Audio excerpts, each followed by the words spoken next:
दोस्तों, गीता जो कि एक डीएम है, डिस्ट्रिक्ट मजिस्ट्रेट है, वह किसी मीटिंग को लेने के लिए जल्दबाजी में अपनी कार से कहीं जा रही है। तभी रास्ते में एक सुनसान जगह पर उसकी कार पंचर हो जाती है। अब जैसे ही उसकी कार पंचर होती है तो ड्राइवर उतरता है और उतरने के बाद डिग्गी खोलता है स्टेपनी चेंज करने के लिए, लेकिन गाड़ी की डिग्गी में स्टेपनी थी ही नहीं। अब उसके बाद ड्राइवर जाकर गीता को बताता है तो गीता बहुत ही ज्यादा परेशान हो जाती है, क्योंकि जिस मीटिंग के लिए वह जा रही थी वह बहुत ही ज्यादा इम्पोर्टेंट थी और जल्द से जल्द उसे वहां पर पहुंचना था। तो अपने ड्राइवर से कहती है कि जल्द से जल्द जाओ और इस गाड़ी में पंचर बनवा कर लाओ, वरना मैं मीटिंग के लिए लेट हो जाऊंगी। तभी वह ड्राइवर कहता है कि मैडम, यहाँ तो आसपास कोई भी दुकान नहीं है जिस पर जाकर मैं इस गाड़ी का पंचर बनवा सकता हूँ। तो उसके बाद गीता कहती है कि तुम ऐसा करो, इस टायर को खोल कर ले जाओ और किसी सवारी से बैठकर चल ले जाओ और इसमें जल्द से जल्द पंचर बनवाओ, मुझे बहुत जरूरी काम है।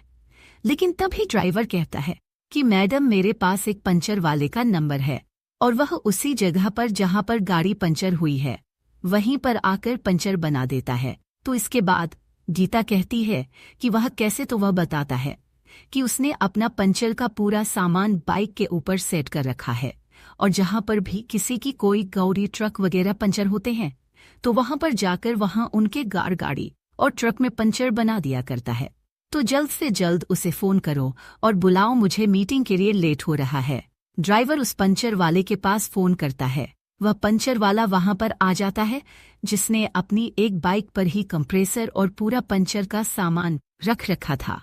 वह बाइक को आकर गाड़ी के पीछे लगा लेता है और पीछे की तरफ से ही वह आया था। अब गाड़ी का पिछला वाला पहिया पंचर था, तो उसके बाद वह गाड़ी का पंचर बनाने लगता है। इधर जोका जलका के अंदर बैठी हुई थी, वह जैसे ही उसकी निगाह साइड वाले शीशे पर जाती है और उस पंचर वाले का चेहरा दिखता है तो वह एकदम से रोने लगती है। फूट फूट कर रो रही थी और रुमाल से अपने आंसू को पोंछ रही। अब वह पंचर वाला जाकर डिग्गी खोलता है जैक लेने के लिए, और जैसे ही वह डिग्गी खोलने के लिए गाड़ी के अंदर घुसता है तो वह देखता है कि इस गाड़ी के अंदर जो महिला बैठी हुई है वह तो गीता है, और गीता को देखकर वह भी हक्का बक्का सा रह जाता है। लेकिन वह डिग्गी खोलता है और डिग्गी खोलने के बाद उसमें से सामान निकालता है और उस टायर का पंचर बना देता है। अब जैसे ही उसका पंचर बन गया था तो उसके बाद जो ड्राइवर है वह पूछता है कि बताओ तुम्हारे कितने पैसे हुए, तो वह मना कर देता है, कहता है कि मुझे पैसे नहीं चाहिए, मैडम से कह दीजिएगा अगर हमें कभी जरूरत पड़े तो हमारी मदद कर देंगे, इतना ही काफी है, क्योंकि आप लोग बड़े लोग हो और आप लोगों से हम पैसे नहीं ले सकते। लेकिन जो गीता, वह गाड़ी से बाहर निकलती है, उसके हाथ में एक लिफाफा था, उस लिफाफे को वह ड्राइवर को देती है और कहती है कि इसे दे दो और इससे कहना कि अगर फिर भी तुम्हें जरूरत पड़े तो कभी भी मुझे कॉल कर सकते हैं, इस पर मेरा नंबर लिखा हुआ है। इसके बाद वह पंचर वाला उस लिफाफे को लेकर अपने घर चला जाता है। इधर जो गीता थी उसका मन काफी ज्यादा उदास था। गाड़ी में बैठकर उस मीटिंग को अटेंड करने के लिए चली जाती है। दोस्तों, आखिर कौन थे ये लोग, क्या कहानी थी, इनकी पूरी कहानी की सच्चाई जानेंगे आगे इस वीडियो में। आगे बढ़ने से पहले आप सभी से विनम्रता के साथ निवेदन है कि आप वीडियो को लाइक कर दीजिए। दोस्तों, उत्तरकाशी में एक छोटा सा गांव पड़ता है। वहां पर एक लड़का रहा करता है जिसका नाम है सचिन। सचिन के परिवार में उसके माता पिता हैं, एक छोटी बहन है और वह लोग हंसी खुशी उस घर के अंदर रहा करते हैं। धीरे धीरे ऐसे ही समय बीत रहा था। तभी एक दिन उनकी रिश्तेदारी में किसी की शादी होती है और शादी के अंदर उन सभी लोगों को जाना था। वह लोग तैयार होते हैं और शाम को शादी में पहुंच जाते हैं।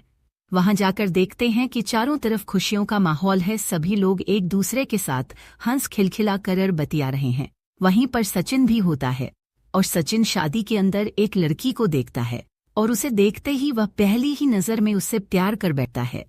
लड़की का नाम था गीता। गीता भी जैसे ही सचिन को देखती है कि वह उसे देख रहा है तो काजल भी सचिन को पहली ही नजर में देखकर पसंद कर लेती है। अब इसके बाद दोनों एक दूसरे की तरफ घूर घूर कर देखते हैं। शादी का माहौल चला हुआ था। तभी जैसे ही सचिन प्लेट लेकर खाने के लिए एक टेबल पर बैठता है तो गीता भी अपनी प्लेट में खाना सजाकर उस टेबल पर आकर बैठ जाती है। अब दोनों के बीच में बातें होती हैं, एक दूसरे को एक दूसरे का नाम बताया जाता है, दोनों के परिवार वालों के बारे में बात की जाती है। तो सचिन को पता चलता है कि जो यह लड़की है यह उनकी किसी दूर की रिश्तेदारी में से है, यानी कि रिश्तेदारी ऐसी थी कि अगर वह लोग चाहे तो दोनों की एक दूसरे से शादी हो सकती थी। अब इसके बाद दोनों के नंबर एक्सचेंज हो जाते हैं, शादी खत्म हो जाते हैं और दोनों अपने अपने घर चले जाते हैं। अब सचिन गीता एक दूसरे से फोन पर बातें किया करते। अब बातों ही बातों में उन्हें पता चलता है कि जो गीता है वह काफी अमीर परिवार की लड़की है।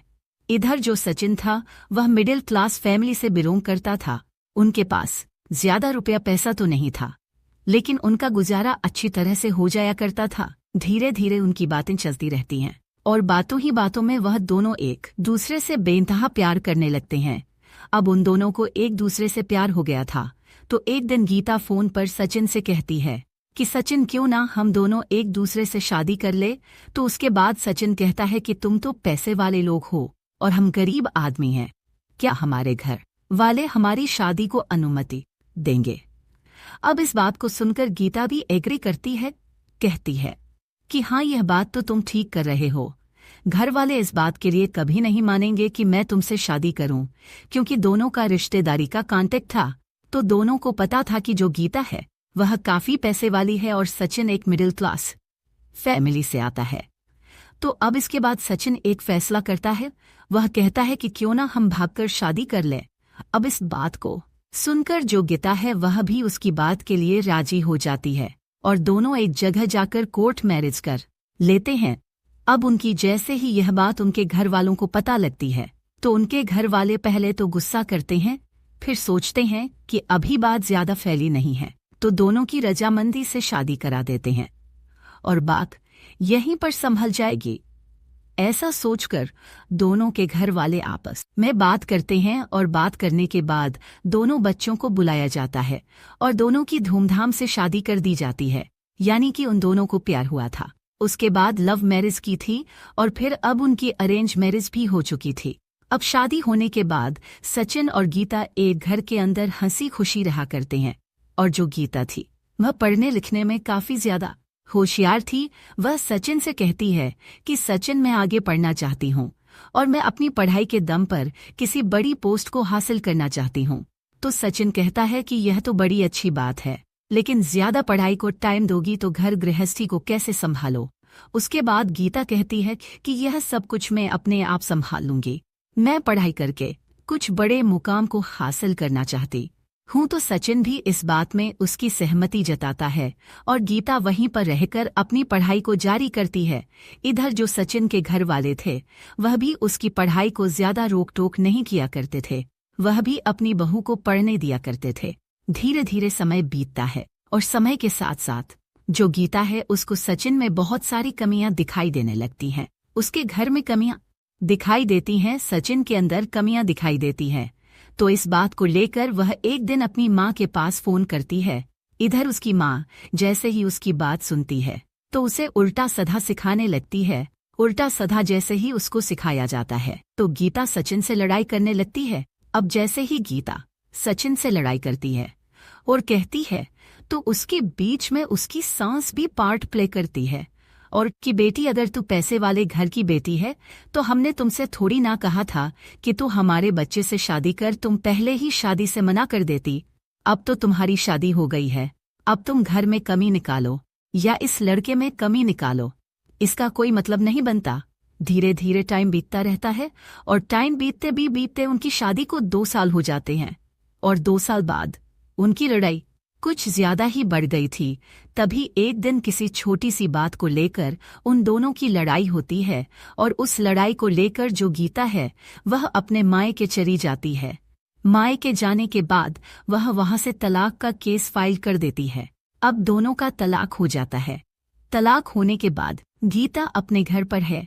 अब गीता अब पढ़ाई लिखाई तो कर ही रही थी, धीरे धीरे वह पढ़ाई करती रहती है और पढ़ाई करने के बाद वह एक डिस्ट्रिक्ट मजिस्ट्रेट बन जाती है।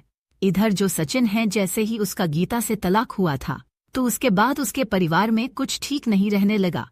धीरे धीरे करके एक से एक उन पर मुसीबतें आने लगी और मुसीबतों के चलते उनकी जो कुछ भी जमीन थी जिस पर वह खेती किया करते थे वह सारी बिक जाती है।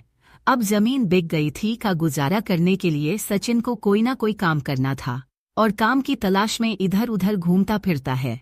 तभी उसका एक दोस्त था जो पंचर की दुकान चलाया करता था, तो वह उसके पास बैठा हुआ था। वह उसे अपनी सारी बातें बताता है और कहता है कि यार घर का खर्च चलाने के लिए कुछ ना कुछ काम तो करना ही होगा। तो उसके बाद उसका दोस्त उसे आइडिया देता है, कहता है कि तू भी क्यों ना पंचर की दुकान खोले, इसमें अच्छी आमदनी हो जाती है, ज्यादा खर्चा नहीं लगता, केवल हमारी मेहनत लगती है और मेहनत के पैसे हमें मिल जाते हैं। तो यह आइडिया सचिन को अच्छा लगता है, लेकिन इस आइडिया पर वह अलग तरह से काम करता है। वह सोचता है कि इस तरह से दुकान खोलकर तो काफी लोग बैठे हुए हैं, लेकिन ऐसा हो कि मैं इन सभी सामानों को लेकर सभी के पास जाकर उनका पंचर बना दिया करूं। क्योंकि सचिन पढ़ा लिखा था और अपनी पढ़ाई लिखाई का इस्तेमाल करके वह इस आइडिया पर काम करता है। वह अपने दोस्त के साथ मिलकर पंचर लगाने के लिए जो भी जरूरी सामान था उन सभी सामानों को एक बाइक पर फिट कर लेता है और फिट करने के बाद उस बाइक के पीछे अपना नंबर भी लिखवा देता है कि किसी को भी अगर पंचर लगवाना हो तो वहीं पर आकर हम लगा देते हैं। इसके बाद जिसकी भी गाड़ी पंचर हुआ करती थी जहां पर भी वही सचिन के पास फोन करता और उसे वहां पर बुलाकर अपनी गाड़ी में अपने ट्रक में पंचर लगवा लिया करता। इसी तरह से सचिन का गुजारा होने लगता है। तभी एक दिन सचिन के पास एक फोन आता है और उसे एक लोकेशन दी जाती है, जो लोकेशन उससे 10 मिनट की दूरी पर थी। तो उसके बाद सचिन उसी लोकेशन पर जाता है पंचर लगाने के लिए। वहां पर जाकर देखता है कि एक डिस्ट्रिक्ट मजिस्ट्रेट की गाड़ी है जो कि पंचर हो चुकी है और उसके पंचर लगाने के लिए उसे बुलाया गया है। वहां पर जाने के बाद वह टायर को देखने के बाद जैसे ही वह डिग्गी खोलता है जैक निकालने के लिए, तो गाड़ी के अंदर जैसे देखता है तो गाड़ी के अंदर गीता बैठी हुई थी। गीता की तरफ देखकर वह थोड़ी देर के लिए खामोश हो जाता है, लेकिन फिर उसके बाद डिग्गी को खोलकर उस गाड़ी में पंचर लगाने लगता है। गाड़ी का पंचर लग जाता है और पंचर लगने के बाद ड्राइवर उससे पूछता है कि कितने पैसे हो गए। तो वह कहता है कि कोई बात नहीं, पैसों की मुझे कोई जरूरत नहीं है, इनसे कह देना यह बड़े आदमी हैं, कभी हमें जरूरत पड़े तो हमारी सहायता कर देंगे। अब इस बात को सुनकर गीता जो गाड़ी के अंदर बैठी हुई थी वह बाहर निकलती है। उसके हाथ में एक लिफाफा था और लिफाफे के ऊपर उसने अपना मोबाइल नंबर लिख रखा था। उस लिफाफे को ड्राइवर को देती है और कहती है कि इन्हें दे दीजिए और इनसे कहिए कभी भी इन्हें ज़रूरत पड़े तो इस पर मैंने अपना नंबर लिख दिया है और यह कभी भी मुझे फ़ोन कर सकते हैं। उसके बाद सचिन उस लिफाफे को लेकर अपने घर चला जाता है। धीरे धीरे शाम हो जाती है और शाम के समय वह अपने कमरे में चला जाता है आराम करने के लिए। तभी वह उस लिफाफे को खोलकर देखता है तो उसके अंदर 1000 रुपये थे और बाहर गीता का नंबर लिखा हुआ था। अब रात का समय था तो सचिन सोचता है कि क्यों ना फ़ोन कर लिया जाए। तो उसके बाद वह अपने फ़ोन से गीता को फ़ोन करता है और उसके बाद उन दोनों में बातें होने लगती हैं। पहले तो वे दोनों एक दूसरे के हालचाल जानते हैं और उसके बाद गीता पूछती है कि सचिन ऐसा क्या हुआ जो तुम्हें यह काम करना पड़ा। सचिन कहता है कि अगर इसके बारे में जानना है तो तुम्हें मुझसे मिलना होगा, यह बातें फ़ोन पर नहीं हुआ करती। इसके बाद सचिन गीता के बारे में पूछता है तो वह बताती है कि हाँ, मैंने पढ़ लिख कर इस मुकाम को हासिल कर लिया है जिसकी मैं तुमसे कहा करती थी। ऐसे धीरे धीरे करके उनकी 1-2 घंटे बातें होती हैं और 1-2 घंटे बातें होने के बाद वे दोनों सो जाते हैं। दूसरे दिन सुबह सुबह सचिन के पास गीता का फ़ोन आता है और कहती है कि हाँ, तुम मिलने के लिए कह रहे थे ना, तो बताओ किस दिन मिलोगे, मुझे जानना है कि तुम्हारे साथ ऐसा क्या हुआ जो तुम इस तरह से पंचर लगाने लगे। उसके बाद सचिन कहता है कि अगर तुम्हें मिलना है तो तुम मेरे घर पर ही आ जाओ, यहाँ पर तुम्हें कौन रोकने टोकने वाला है। तो गीता कहती है कि मैं फिलहाल डिस्ट्रिक्ट मजिस्ट्रेट हूँ और मैं ऐसे ही यहाँ से नहीं निकल सकती। अगर मैं ऐसे ही आ गई तुम्हारे पास तो दुनिया वाले अलग अलग तरह की बातें बनाएंगे और मुझसे यह सब कुछ सहन नहीं होगा। वह कहती है कि तुम ऐसा करो, तुम ही मुझे लेने के लिए आ जाओ, मैं अच्छी तरह से अपना चेहरा छुपाकर तुम्हारे साथ चल दूंगी और जहां भी जाना है वहां जाकर हम दोनों एक दूसरे से बातें करेंगे। उसके बाद सचिन कहता है कि ठीक है गीता, मैं आ रहा हूँ, तुम जल्द से जल्द तैयार हो जाओ। और गीता उसे एक जगह बताती है कि वहां पर मिलना, वहां पर मैं अपने आप आकर तुम्हारी बाइक पर बैठ जाऊंगी। सचिन जाकर वहां पर अपनी बाइक को लेकर खड़ा हो जाता है। थोड़ी देर बाद गीता अच्छी तरह से चेहरे को छुपा आकर उसकी बाइक पर आकर बैठ जाती है। जैसे ही गीता उसकी बाइक पर बैठती है, उसे लेकर के सचिन एक पार्क के अंदर चला जाता है और वहां जाकर बैठकर दोनों एक दूसरे से बातें करने लगते हैं। तो गीता कहती है कि हाँ सचिन, अब बताओ तुम्हारे साथ ऐसा हुआ क्या जो तुम यहाँ पर पंचर बनाने लगे? तो सचिन बताता है कि तुम्हारे जाने के बाद कुछ ऐसा हुआ जिसके कारण हमारा पूरा परिवार तहस नहस हो गया। घर की आर्थिक स्थिति काफी ज्यादा खराब हो गई थी, जो कुछ भी जमीन थी वह सारी बिक गई थी और उसके बाद हम लोग आर्थिक स्थिति से काफी ज्यादा कमजोर हो गए थे। तो मैंने सोचा कि इस तरह से बैठे रहने से तो कुछ नहीं होगा, कुछ ना कुछ काम ही किया जाए। और इस काम को मैंने अपने दोस्त की मदद से स्टार्ट किया था और अच्छा खासा यह काम चल रहा है। अब मेरे घर का गुजारा अच्छी तरह से हो जाता है। तभी जो सचिन है वह गीता की तरफ गौर करता है और कहता है कि तुमने शादी कर ली? तो गीता कहती है कि नहीं, मैंने शादी नहीं की। तो वह कहता है कि तुम्हारी मांग में सिंदूर है और गले में मंगलसूत्र है, तो यह फिर किसके नाम का है? तो गीता कहती है कि यह तो हमारे ही नाम का है, हमारा तलाक जरूर हुआ था, लेकिन मैं आज भी तुम्हें अपना पति मानती हूँ। अब इस बात को सुनकर सचिन भी थोड़ा सा भावुक हो जाता है और गीता से कहता है कि गीता, ऐसा क्यों किया तुमने? तो उसके बाद गीता इस बात को सुनकर वह भी थोड़ी सी भावुक हो जाती है और कहती है कि सचिन, मुझसे बहुत बड़ी गलती हो गई।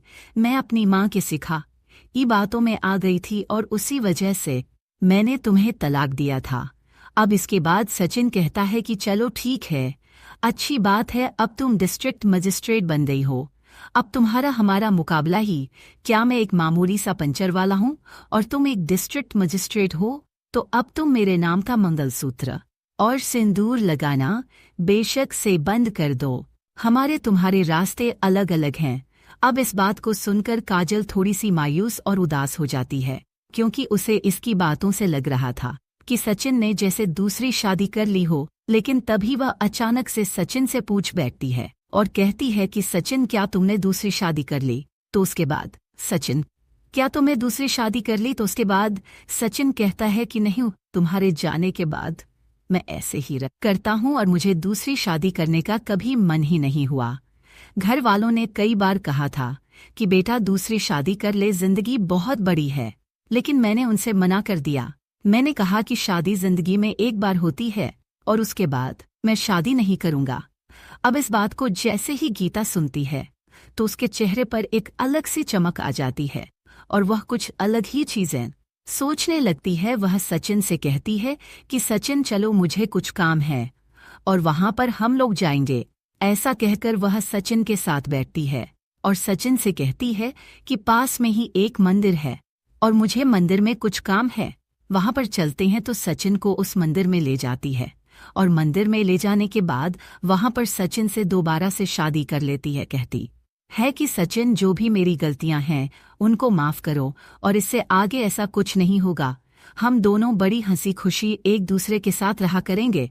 अब इस बात को सुनकर सचिन भी राजी हो जाता है, क्योंकि वह भी नहीं चाहता था कि जिससे उसने प्यार किया है वह उससे अलग रहे, क्योंकि जितने दिन वह उससे अलग रहा था हर रात वह गीता के बारे में ही सोचा करता था। दोनों की दोबारा से शादी हो जाती है और शादी होने के बाद गीता सचिन को अपना ड्राइवर रख लेती है और कहती है कि तुम्हें मेरी गाड़ी चलानी है और मेरे साथ ही तुम रहा करना।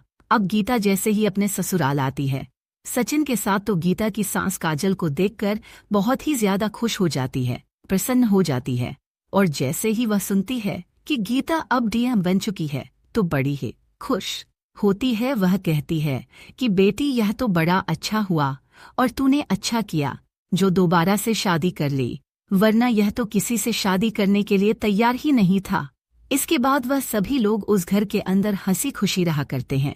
तो दोस्तों, यह थी कहानी सचिन और गीता की, जहां पर दोनों एक दूसरे से अलग हुए और अलग होने के बाद दोबारा से मिल गए। आप इस कहानी के बारे में जो कुछ भी कहना चाहते हो, अपनी राय कमेंट बॉक्स में लिख सकते हो, लोगों के साथ शेयर कर सकते हो। इन कहानियों को सुनाने का उद्देश्य आपको परेशान करना बिल्कुल भी नहीं है। यह कहानी आपको इसलिए सुनाई जाती है ताकि आप लोग इन कहानी